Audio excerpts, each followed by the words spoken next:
साकार भारती मंदसौर जिला संगठन की महत्वपूर्ण बैठक मंदसौर कमर्शियल कोऑपरेटिव सहकारी संस्था कार्यालय भगत कॉम्प्लेक्स मंदसौर पर संपन्न हुई। बैठक में सर्वप्रथम भारत माता के चित्र व साकार भारती के संस्थापक लक्ष्मण राव इनामदार जी के चित्र पर माल्यार्पण कर किया गया। बैठक में साकार भारती के मध्य प्रदेश संगठन मंत्री राधेश्याम जल क्षेत्रीय अर्बन क्रेडिट कोऑपरेटिव सोसाइटी के प्रकोष्ठ के प्रदेश संयोजक श्री ऋषिराज सिंह सिसोदिया व मध्य प्रदेश दुग्ध प्रकोष्ठ के संयोजक जिला प्रभारी देवेंद्र शर्मा, मंदसौर कमर्शियल कोऑपरेटिव सहकारी संस्था के अध्यक्ष विनय दुबेले का मार्गदर्शन प्राप्त हुआ। बैठक में आयोजित जिले में महासदस्यता अभियान व संगठन विस्तार को लेकर महाअधिवेशन आयोजित किए जाने हेतु चर्चा की गई। इस अवसर पर साकार भारती मंदसौर जिला अध्यक्ष शत्रुघ्न जयसोनी, मंदसौर कमर्शियल सोसाइटी के अध्यक्ष विनय दुबेला, जिला संगठन प्रमुख मोहन सिंह राजावत, जिला महामंत्री राहुल राठौर, अजीजुल्लाह खान, राजा राम तंवर, हेमंत सूरा, योगेश गौड़, राकेश भाटी, वीरेंद्र कुमार भट्ट, सुरेश चंद्र शर्मा, मोड़ी राम शर्मा, पवन दुबेला, प्रेम गुआला, विजय चौधरी, सुरेश राठौर, अंकित गहलोत आदि उपस्थित हुए। स्वागत उद्बोधन मोहन सिंह राजावत ने दिया। बैठक का संचालन राहुल राठौर ने किया व आभार शत्रुघ्न जयसोनी ने माना।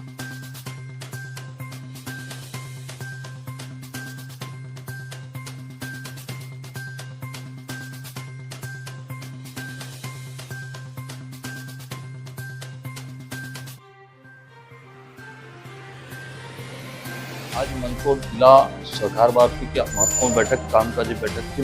बैठक में मध्य प्रदेश के संगठन मंत्री आदरणीय राधेश्याम जी, जल छत्री जी एवं आदरणीय सिसोदिया जी का मार्गदर्शन हमको प्राप्त हुआ है। आगामी समय में सहकारिता के क्षेत्र में जिस प्रकार से विस्तार करना है, सहकारिता के क्षेत्र में समाज को जोड़कर, स्वयं सहायता समूह को जोड़कर, साख संस्थाओं को जोड़कर, पैक्स और कृषि संस्थाओं के साथ मिलकर किस प्रकार से संगठन का विस्तार करना, उस पर विस्तार से उनका मार्गदर्शन प्राप्त हुआ। आज मंदसौर जिले के समस्त कार्यकर्ता इस बैठक में उपस्थित हुए। आने वाले समय को की चुनौतियों को स्वीकार करते हुए सहकार भारती अपना संस्था अभियान प्रारंभ करने जा रही है, जिसके माध्यम से हम नए सदस्यों को जोड़कर अतिशीघ्र जिले का विशाल महाअधिवेशन बुलाकर और नीचे तक की कड़ियों को जोड़ने का हम काम करेंगे। सहकार भारती की बात हो रही है, सहकार भारती किस तरह कार्य करती है और क्या उद्देश्य है?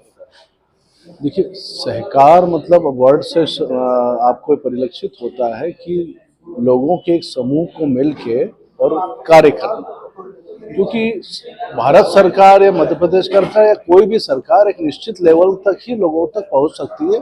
उसकी हद एकदम नीचे तक पहुंचना अतिशीघ्र संभव नहीं है। लोगों को सम्मिलित होना पड़े और तब वो बहुत तेजी से विकास होगा। जो फंड आएंगे उसका सही उपयोग हो। तो सहकार, अब सहकार से समृद्धि, तो समृद्धि तभी आएगी जब हम इस आंदोलन को तेज गति से सबको मिला के समावेश करके आगे बढ़ें। यही भारत सरकार का मिशन है, ये हर सरकार का मिशन।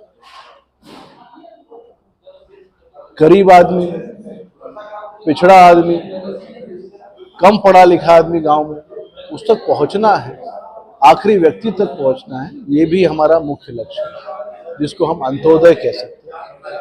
अंत्योदय मतलब अंत में खड़े होने वाले व्यक्ति तक पहुंच, उसका उदय। इसके अलावा जब हम मिलके काम करेंगे, समाज में शुद्धि रहेगी, प्रगति रहेगी और आपसी सहयोग रहेगा। ये बहुत आवश्यक है, क्योंकि आपसी सहयोग के बिना संस्थाएं आगे नहीं बढ़ सकती। जब सबका पैसा मिला के सामूहिक कलेक्टिव फंडिंग से संस्थाएं खड़ी होती हैं, तो रोजगार के लिए सबको लोन मिलता है, कर्मचारियों को काम करने का मौका मिलता है, जो बेनिफिट जो सरकार पास करना चाहती है वो नीचे तक पहुंचता है और केवल सहकार से ही संभव है। इसी लक्ष्य को पूरा करने के लिए भारत सरकार, जैसे हमारे यहाँ प्रदेश में करीब 20,000 पंचायतें, मगर 4,000 ही पैक्स है।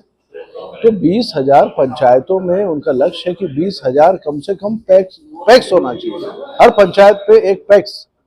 तब तो उस गांव के लोग जो इतने शिक्षित नहीं हैं वहां तक बेनिफिट पहुंच सके, वहां तक वो साहूकारों से नहीं परेशान हो। नहीं तो उनको जरूरत होती है तो वो साहूकारों से लोन लेते हैं, जो उनका दोहन करते हैं। वो 10%, 20% सैकड़ा पे लेते हैं, उनका घर भर सब बिक जाता है। सरकार सहकारिता के माध्यम से उनको कम दर पे लोन पहुंचाना चाहती है, ताकि उनको उनकी आर्थिक उन्नति हो और इस इस दलदल से, इस साहूकारों के दलदल से वो निकले, वो प्रगति करें। देखिए महाराज, मंदसौर में भी कई तरह की क्रेडिट सोसाइटियां हैं। कौन सी? मंदसौर में कई क्रेडिट जी सोसाइटियां जी हैं। जी। उम्मीद क्या है कि रिकवरी हो नहीं रही है और जनता का जो पैसा है कहीं ना कहीं डूब रहा है या उनकी आर्थिक स्थिति खराब हो गई है, कुछ सोसाइटियां तो फंस भी गई है। तो उसमें हम लोग ये प्रयास कर रहे हैं कि सहकारिता विभाग की तरफ से एक सरफेसी एक्ट जो है वो कलेक्टर को रिफर किया जाए और कलेक्टर उसको तहसीलदार को लगा के राजस्व की वसूली की तरह उसे वसूले।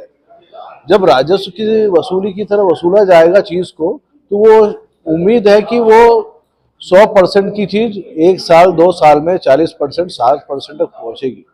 उसके बाद जो लापता है फिर उसके खिलाफ एक अलग से एक्शन कीजिए, पर उसमें रिकवरी फास्ट हो सकती है।